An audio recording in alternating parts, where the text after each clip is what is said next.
Have you ever wanted to disappear? Not dramatically, just quietly. No chaos, no goodbye, just silence and freedom. You're not alone, and maybe there's a reason your mind keeps running away. Episode 3: The Psychology of Escaping: Why We Want to Disappear Sometimes. Chapter 1: I just want to disappear for a while. Have you ever wanted to just vanish? Not die, not run away forever, just disappear for a little while. Maybe you've thought about getting on a bus with no destination, or deleting all your social media and becoming unreachable, or hiding away in a cabin in the mountains where no one knows your name and silence is your only friend. Maybe you've told yourself, if I could just disappear, maybe I'd finally feel peace. And that thought alone brings you comfort, even if only in your imagination. But here's the truth. You are not weird for feeling this. You're not dramatic. You're not ungrateful. You're just tired. Tired in a way that rest doesn't fix. Tired of being everything for everyone. Tired of being on all the time. Tired of explaining yourself, pretending to be okay, or trying to make others comfortable when you're drowning. This kind of tiredness makes people fantasize about disappearing. Not because they don't care, but because they care too much about too many things all at once. The disappearing fantasy. Psychologists don't always talk about this, but the disappearing fantasy is real. It's that quiet voice in your head that says, I wish I could pause the world. I wish I could exist without needing to perform. I wish people would stop expecting so much from me. I just want to go somewhere where no one needs anything from me. It's not a desire to escape life entirely. It's a deep longing for peace. Peace from roles, peace from pressure, peace from being watched, judged, misunderstood, or constantly needed. This feeling is common among people who are emotionally burnt out, quiet thinkers, overachievers, people pleasers, survivors of emotional neglect or childhood trauma, adults who carry emotional loads they never signed up for. Where this feeling comes from. The need to disappear often grows slowly over time. It builds layer by layer, like fog settling in. Let me walk you through a few silent ways this feeling builds up. 1. Emotional exhaustion. You've been strong for too long, smiling when you want to cry, helping others while no one checks on you, carrying invisible responsibilities like an emotional pack mule. This silent weight wears down your spirit, and eventually you just want to drop everything and walk into the woods. 2. Performance fatigue. You've become too aware of yourself. You're always thinking, how am I coming across? Am I being too much? Do they think I'm annoying? You feel like you're acting even when you're just existing. After a while, your brain craves a place where it can be unwatched, where you don't have to perform, where you can be invisible in a good way. 3. Repeated disappointments. You try, you give, you open up, and people still don't get you. They forget your efforts. They misinterpret your silence. They see you, but not really. Eventually, you wonder if disappearing would hurt any more than staying. What disappearing really means, psychologically. Psychologists might use words like withdrawal, avoidance, emotional shutdown, dissociation. But for many of us, we don't have fancy labels. We just feel the urge to unplug from everything. This doesn't mean you're selfish. It means your brain is looking for safety. Your nervous system is waving a white flag. No more noise. No more pressure. I just need stillness. Disappearing isn't about attention. It's about survival.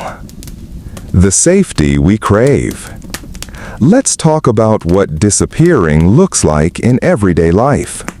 It can look like suddenly going silent in group chats, ignoring messages even though you care, wanting to sleep all day just to avoid being awake, canceling plans you used to enjoy, dreaming about living alone, far away, avoiding eye contact because you feel too exposed.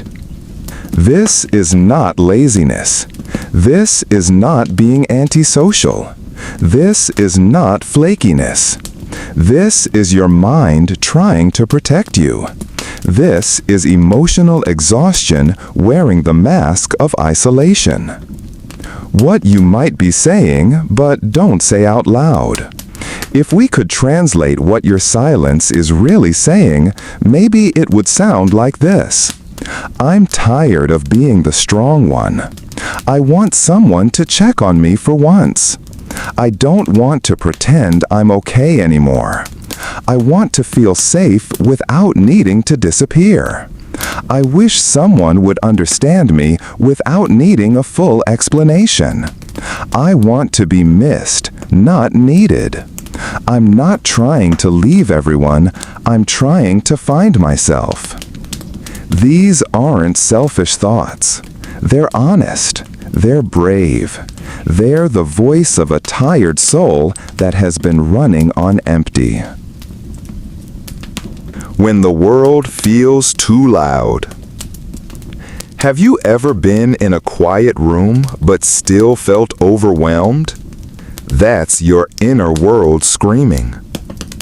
Sometimes the outside world could be silent, but inside your mind, it's chaos. This is why silence isn't always enough.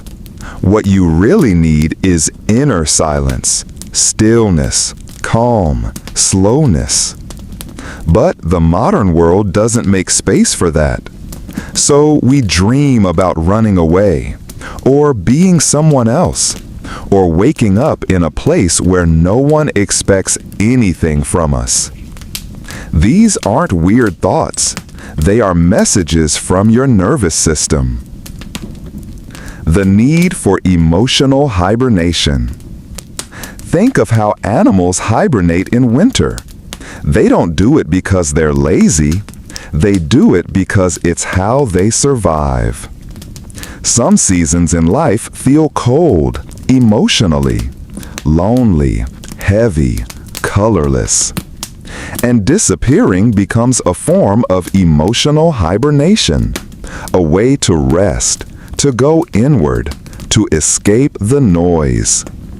And just like hibernation, you're not running away from life. You're pausing to return stronger. What psychology says.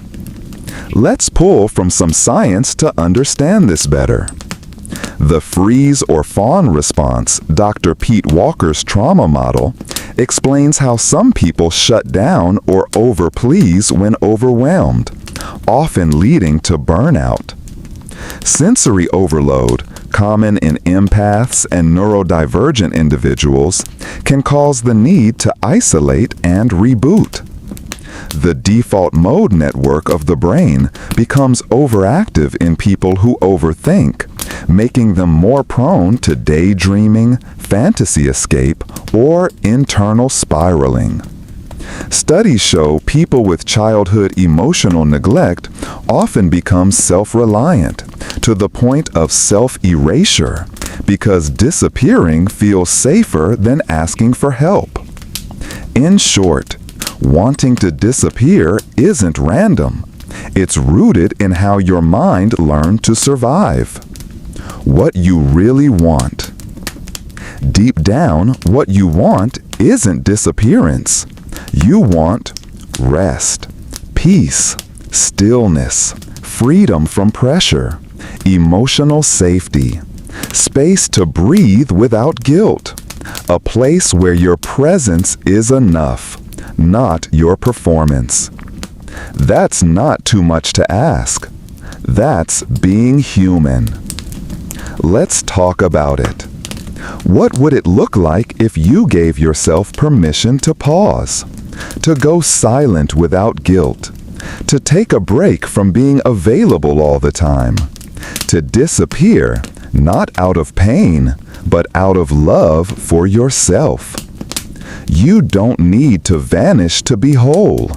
You need to return to you, to the version of you that existed before the pressure, before the expectations, before the exhaustion.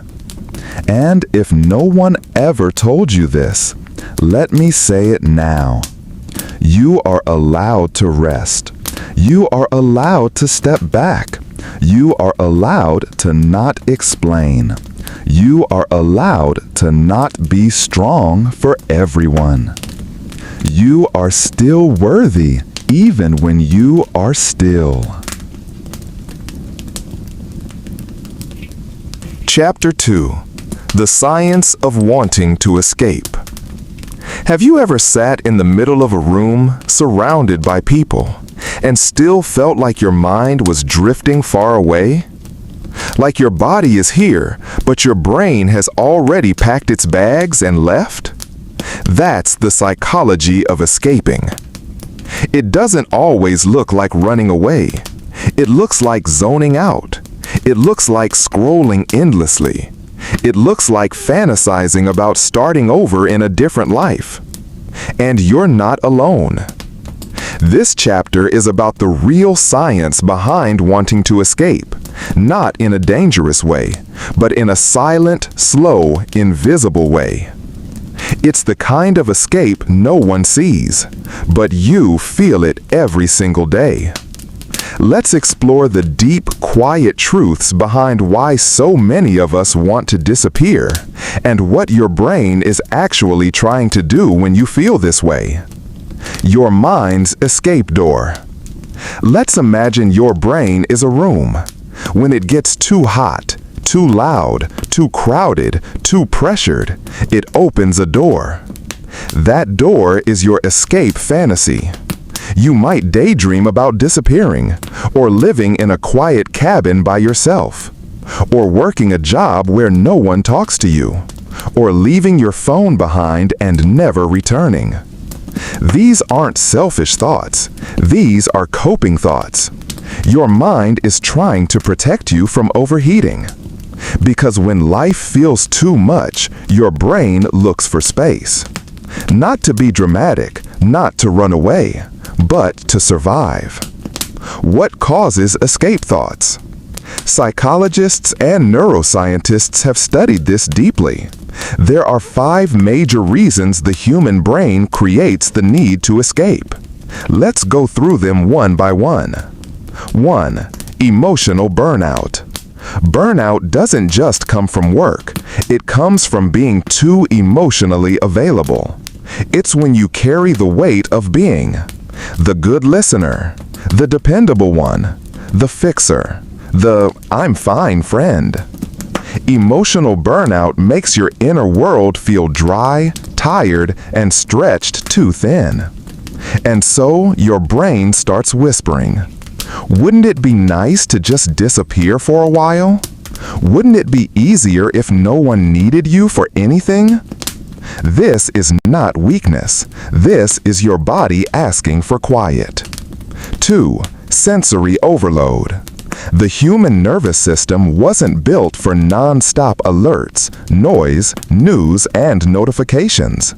If you are sensitive to sounds or bright lights, easily overwhelmed by crowds, always aware of others' energy or emotions, then you are neurologically wired to need more silence and solitude.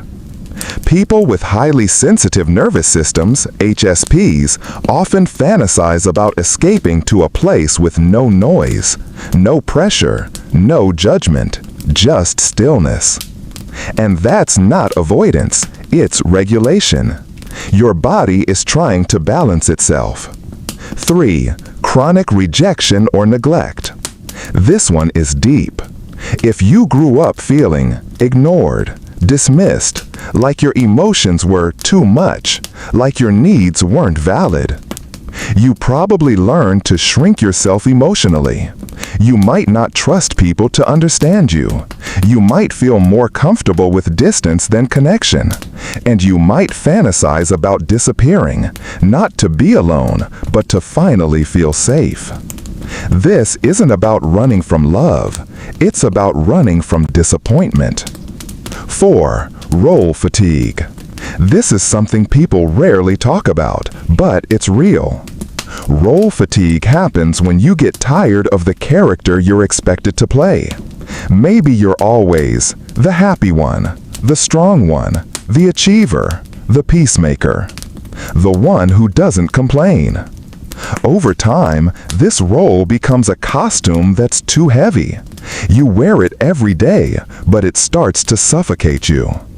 And your mind dreams of escaping, not from people, but from the expectation of who you're supposed to be.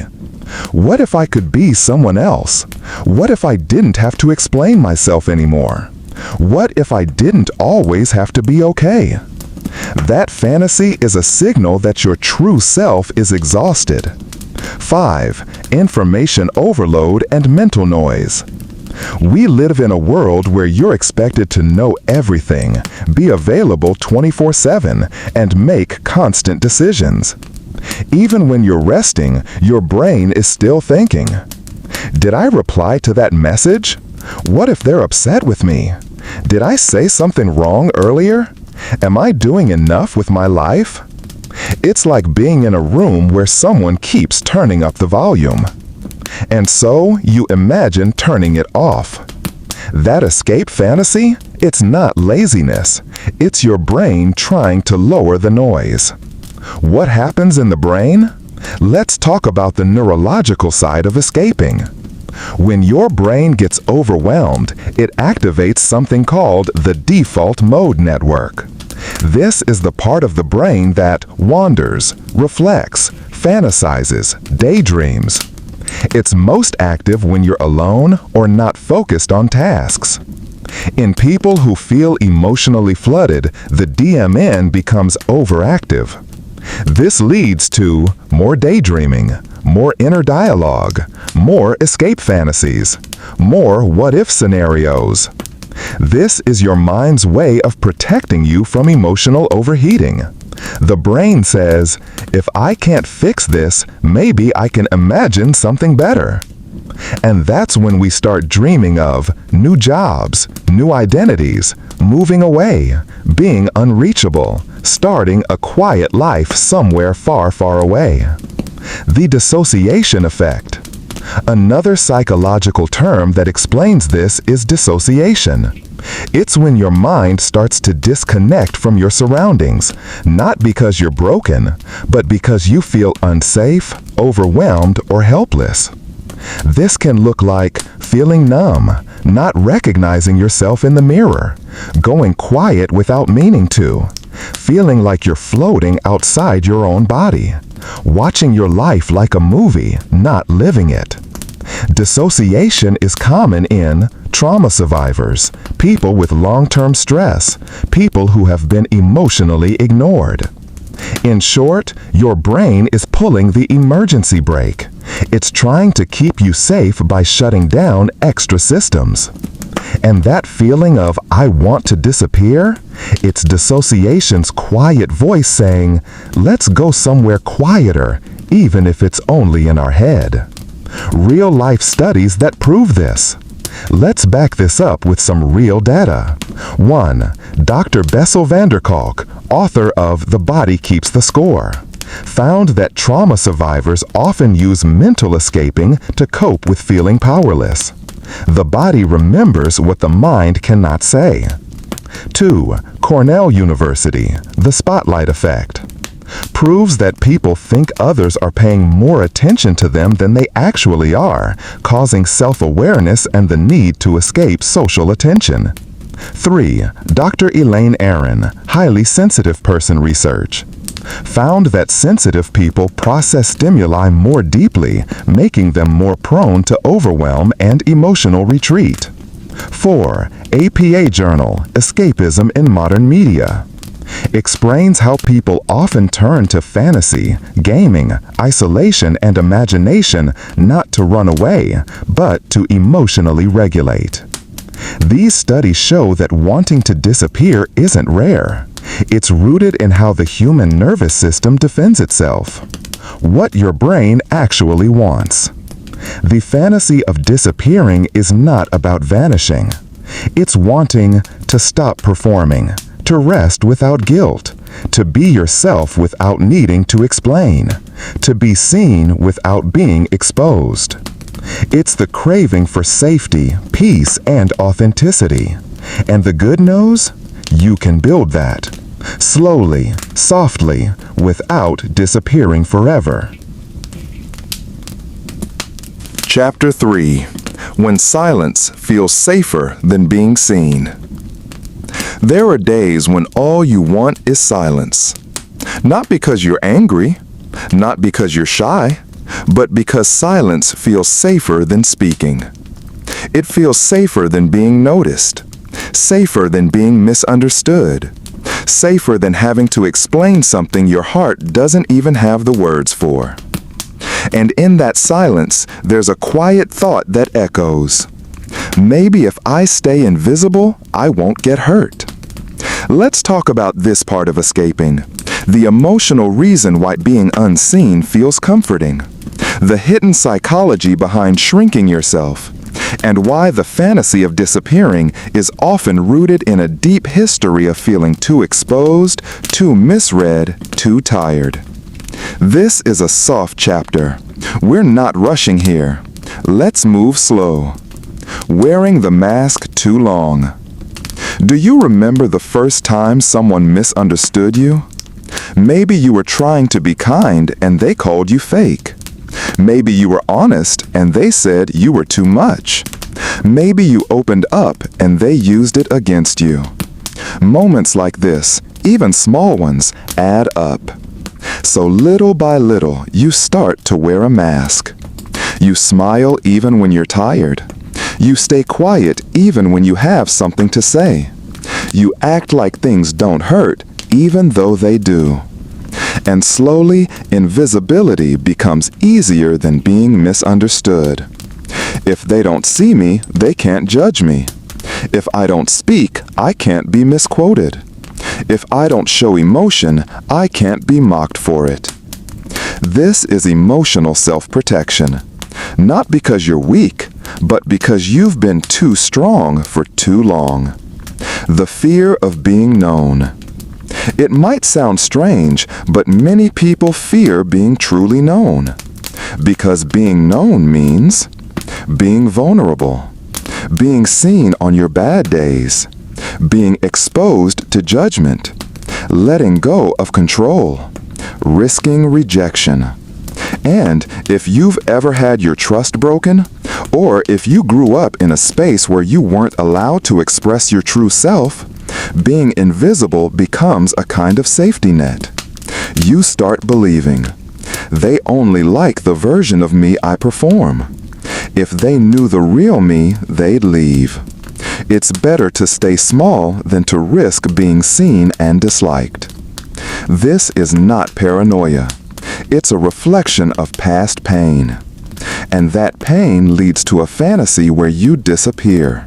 Not because you hate people, but because being around them feels like walking on glass. Masking and emotional exhaustion. Masking is a term used in psychology to describe when people hide their true feelings, behaviors, or traits to fit in or avoid conflict. It's common in neurodivergent individuals, trauma survivors, empaths and people pleasers, highly self-aware introverts. You mask when you say, "I'm fine," when you're not. You nod even when you disagree. You avoid topics that matter to you. You laugh off pain to make others comfortable.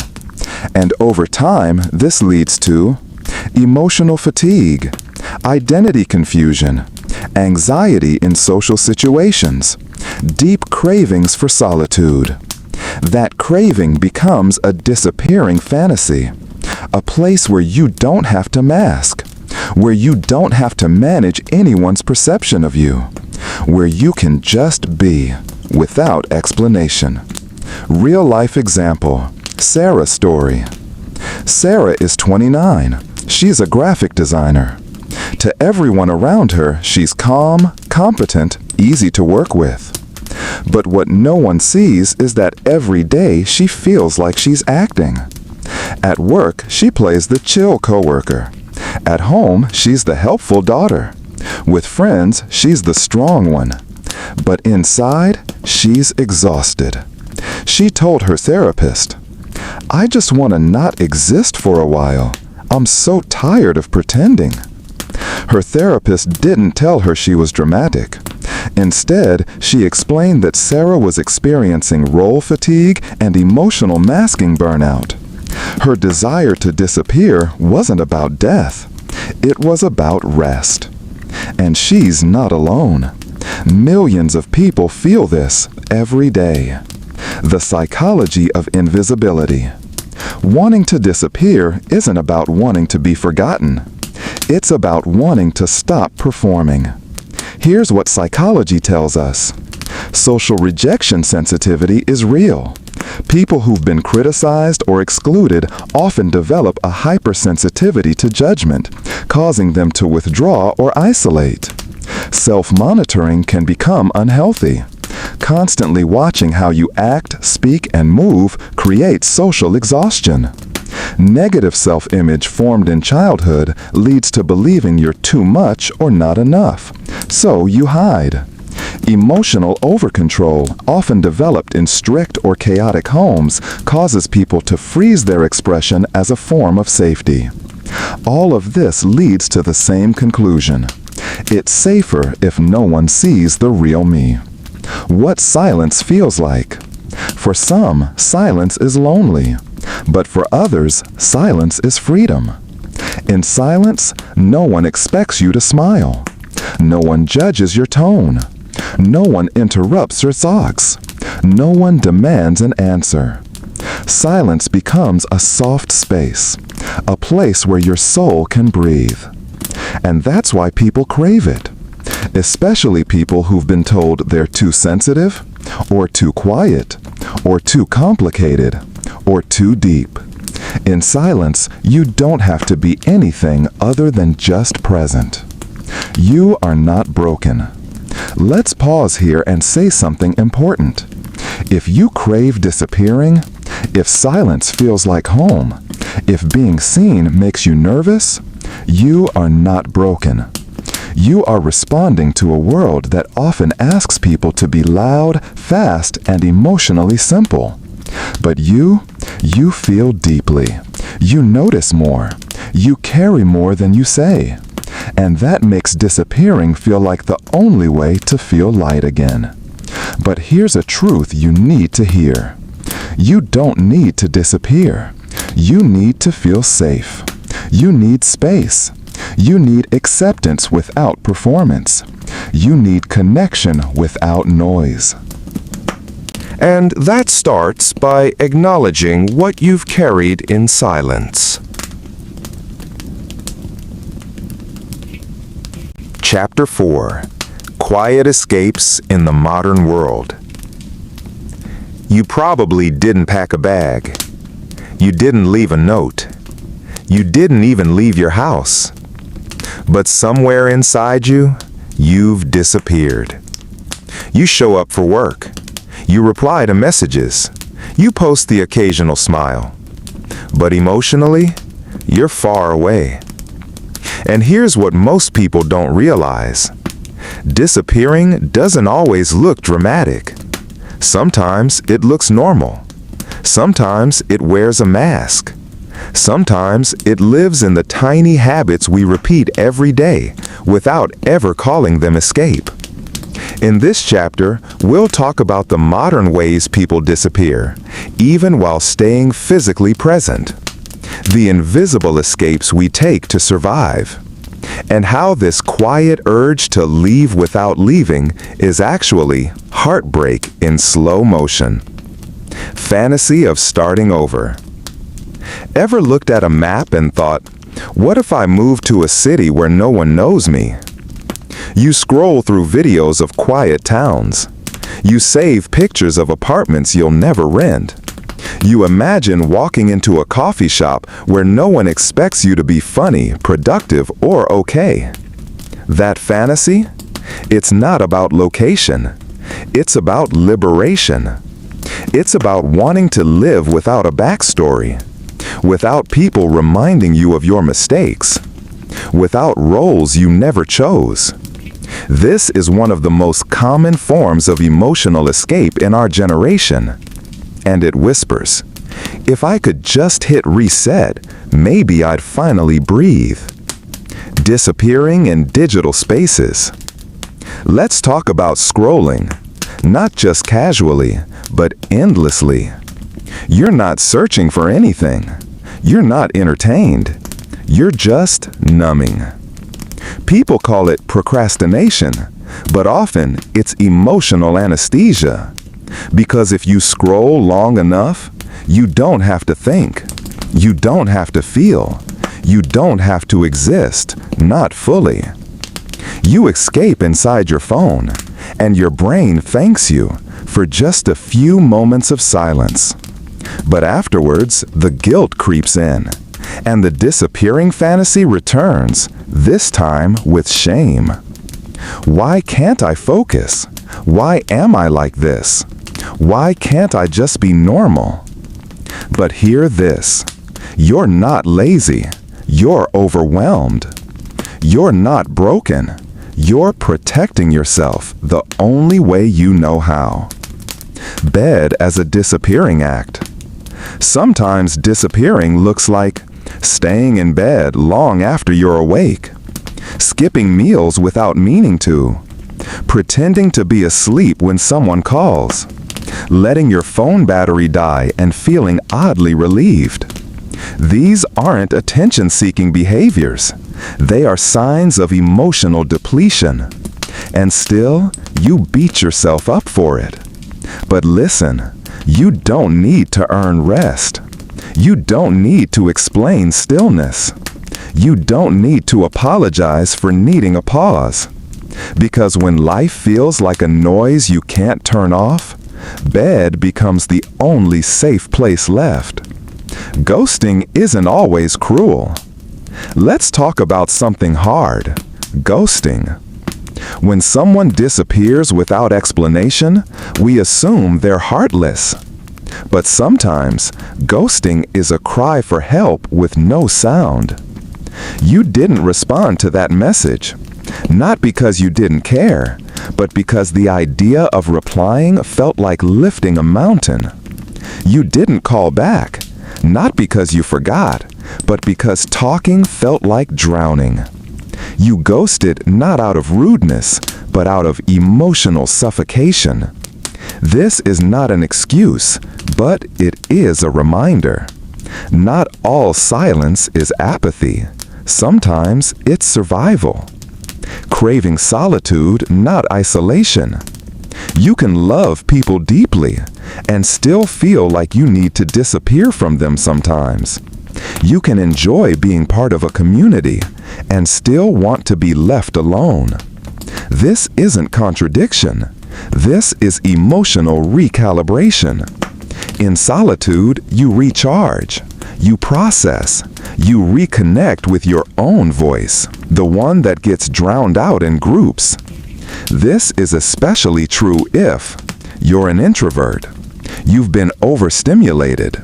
You've recently had to perform socially. You're grieving something silently.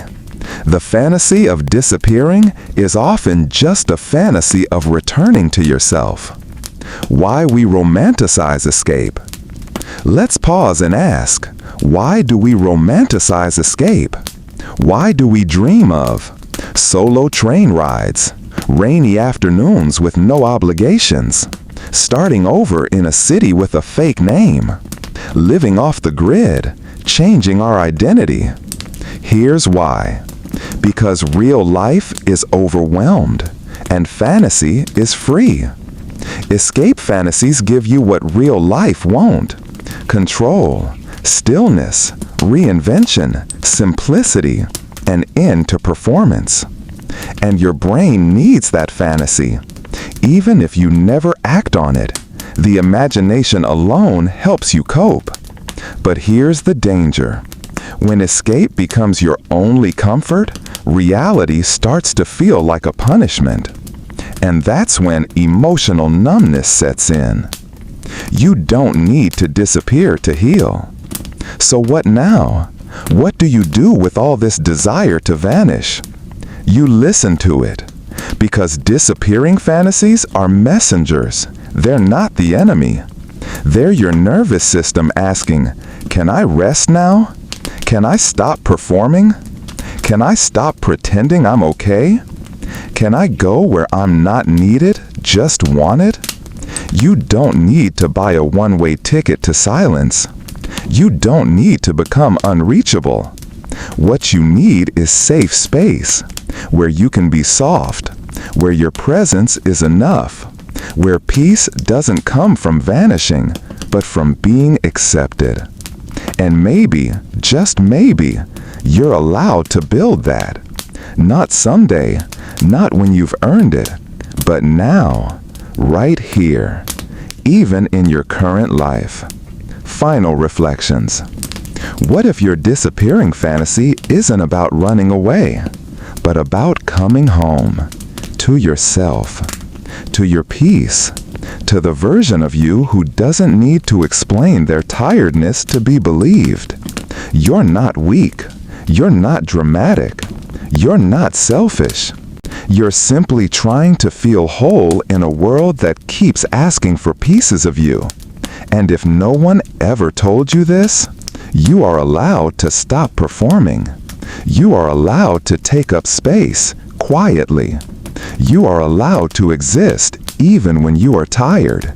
You are allowed to stay and still be free.